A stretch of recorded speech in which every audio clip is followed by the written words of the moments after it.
Okay, Corey. James Parker, how's it going, mate? Thanks for sending me your next golf swing. Before we talk about your golf swing some more, mate, just a couple of points with regards to the videos that you're going to start sending me. Took me about 15 minutes to download these videos onto my V1 system, so make sure you trim them before you send them me, otherwise it just takes too long for me to download.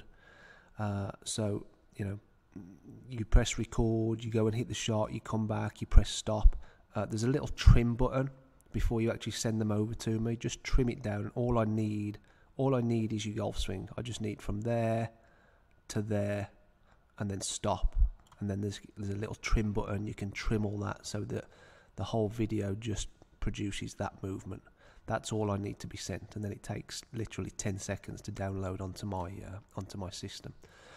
The other point is the camera's too low, right? I'm not sure what you're using. It doesn't look like you're using a tripod. You maybe just got a tiny little tripod and putting it on the ground, but the camera is just too low to the ground, right? I need it waist height, right? So get yourself a tripod. You can get one for like $15 off Amazon. That's what I tell everyone to do. And then just go and buy one off Amazon. It'll turn up at your doorstep tomorrow morning if you've got Amazon Prime, right? But it's well worth the investment, because then you can set it up at waist height, both from down the line and from face on, and I'm going to get a better shot of your swing.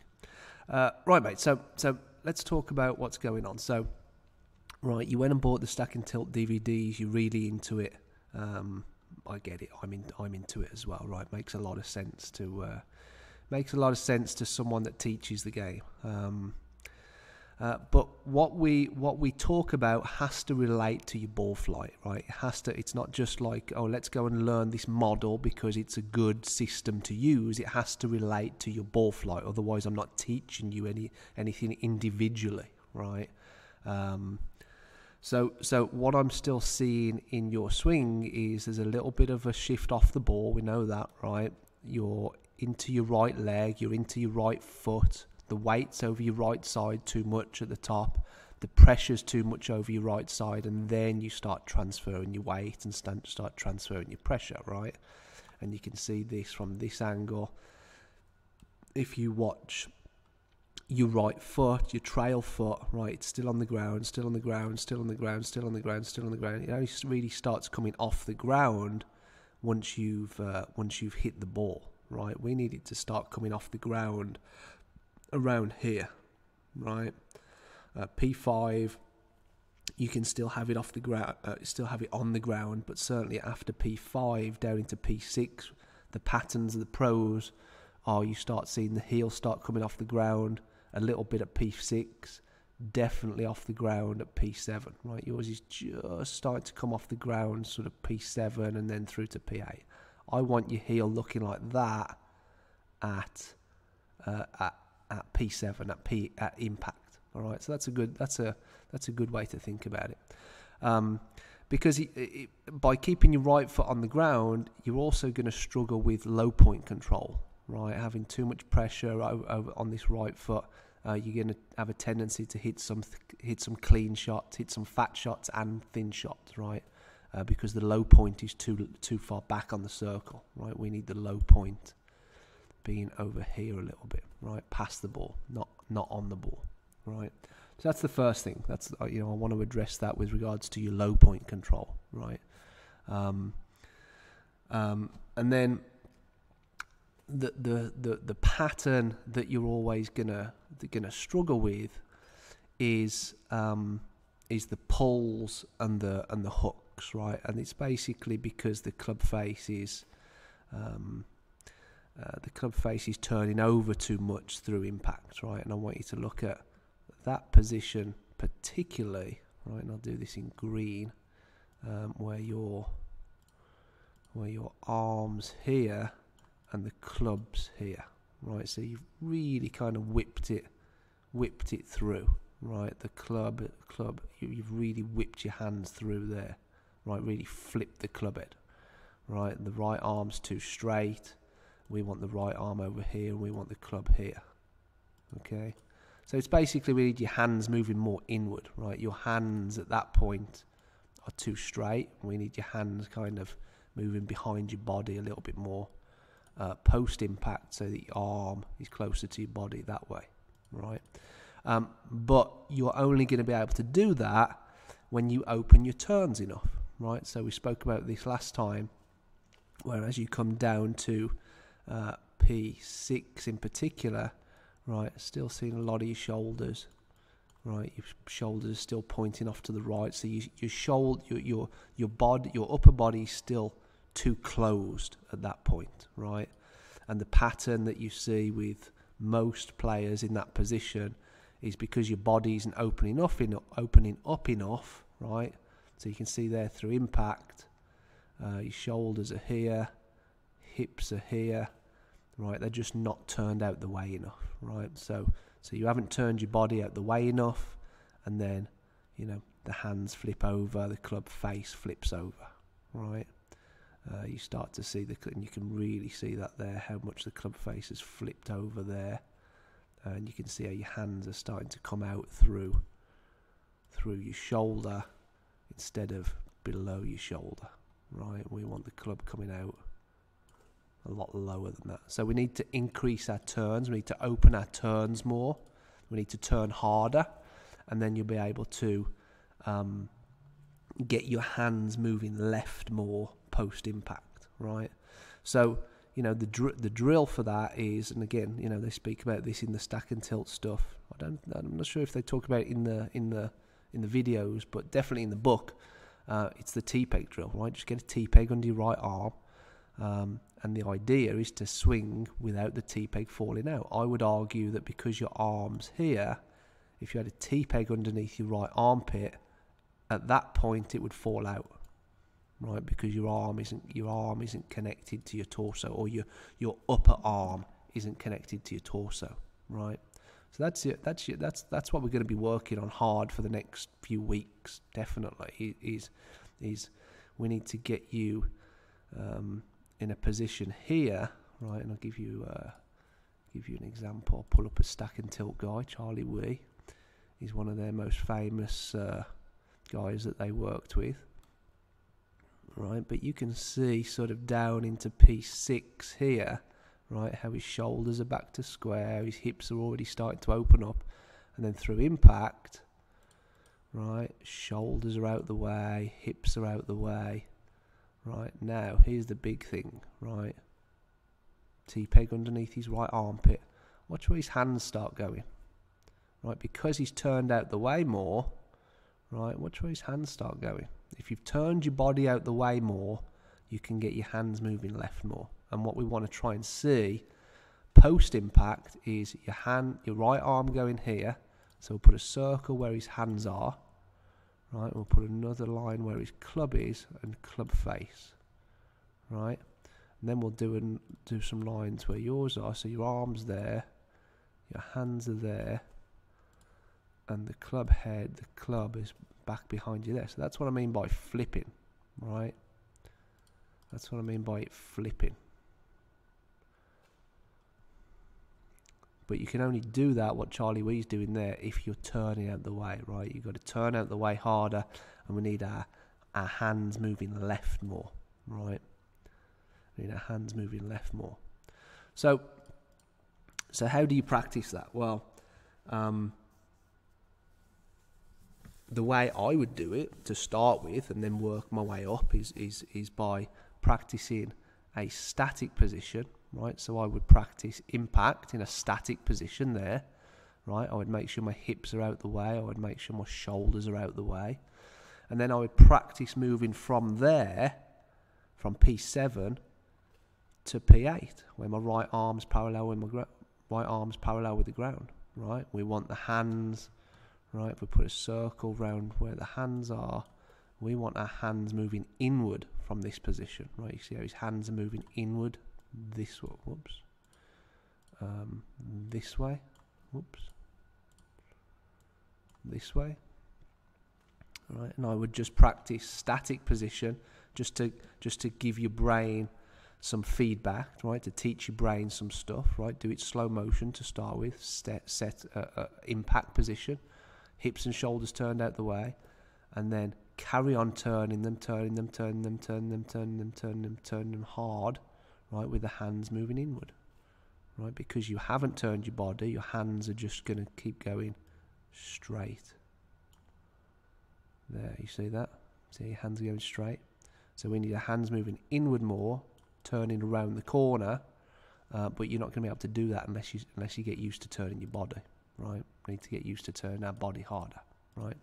So I would get used to that by understanding where you need to be first in a static position, right, at impact, and then do really slow motion swings just from setup, from impact, from P7 to P8 there, right? Feel like you're stretching, right? You're tilting to the right. You're also bending backwards with the spine, right? Pushing your hands away from your body, and you can see the club face as well. Look at the angle of the club face, right? That toe never overtakes the heel. Your toe really whips over the heel there, right? So we've got a face to path relationship problem, right? That's the be all and end of it all. But with regards to, and I'll give you a little lesson now. What Andy Plummer taught me. I've been to see Andy a few times individually, just to pick his brain. Also work on my swing with him. Spoke to him in depth about the whole weight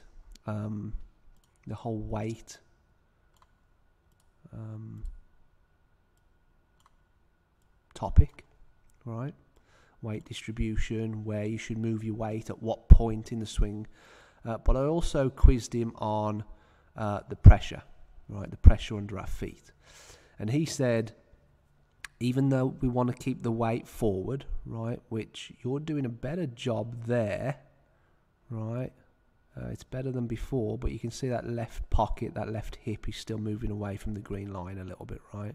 So what I notice in particular about that is how your left knee is moving downward a bit too much, kind of sagging in, right? Your left knee's kind of coming this way too much, right? So the drill there is just to try and keep your knee over your foot a bit more, right? So that's your drill for that, to keep your weight forward a bit more. But with regards to the pressure, the way Andy told me how to think about it was, as soon as so you take the club away, right? The club head is moving away from the target and upwards and around. But at some point after maybe P2, that club head is starting to move back towards the target, right?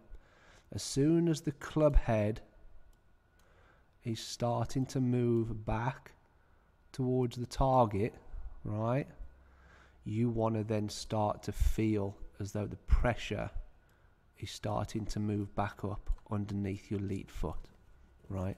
So not only do you want to try and keep your knee over your lead foot, right, you also want to try and feel as though you're building pressure back up under your lead foot before the club ever reaches the top. And I think that's one of the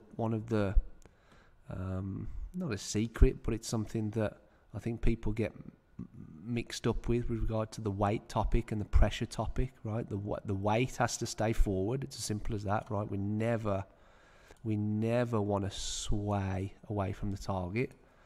We want a slight bias towards the target with our weight, right? That's just as simple as the center of your hips and the center of your shoulders always having a slight little bias towards the target, not away from the target, right?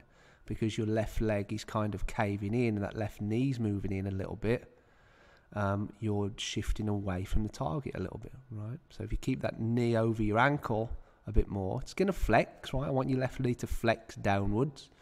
But the more it caves in like that, you know, and we also spoke about how wide your hands are away from your body, you're always going to have the tendency to kind of be pulled away from the target, right? Which is the opposite of what you want to do if you want to really get into the stack and tilt stuff, right? But anyway, what back to what Andy told me. He said all of his guys that he worked with on tour shifted the pressure under their feet, right? So as they started taking the club away, the pressure was built up under this trail foot, right? But as the club starts getting closer and closer to the top of the swing, right, the pressure starts to build up back underneath the lead foot. So the point is, at the top, the pressure should be under the lead foot. And I think as the club's approaching the top there, you've still got just too much weight underneath the trail foot. You've still got too much weight and pressure underneath that trail foot, right? Which then is why it's so difficult for you to get off it. Excuse me. Which is one of the reasons why it's so difficult for you to get off that trail foot coming down, right? Does that make sense? So there's a few really good things to think about, mate. Really good things. I would practice hard working on your impact position, right? At that point, we want your shoulders more out the way. We want your hips more out the way. And then post impact there, right? We want your hands, instead of your hands going straight, right? We want them to move more inward, following those circles, right? I want your hands to be disappearing behind your body. I want your hands to be disappearing behind your body before the club head. Now, because your hands just go too straight post impact, you can see the club head's behind here now. Right, the club's whipped round this way. Right, so the club head is disappearing behind your body before your hands. I want your hands to disappear behind your body before the club head. Okay, so practice that. Do it in slow motion. Right, static. And then with regards to the pressure, I would work on it with your wedges, right? Do it easy first. Do it with wedges, and do 50, 60, 70 yard shots to start with. Short swings, slow motion swings, and just get used to the pressure transfer, right? So it's basically to about there is the pressure build up under the right foot. We'll do that in red, right? From there to the top is back under the lead foot, back under the green foot, right? So as soon as we get there and the club head is starting to move back towards the target, the pressure should start to move back towards the target as well, right? Practice those few things, and then send me another video when you're ready, and we'll see where you're at. All right, cheers, Corey.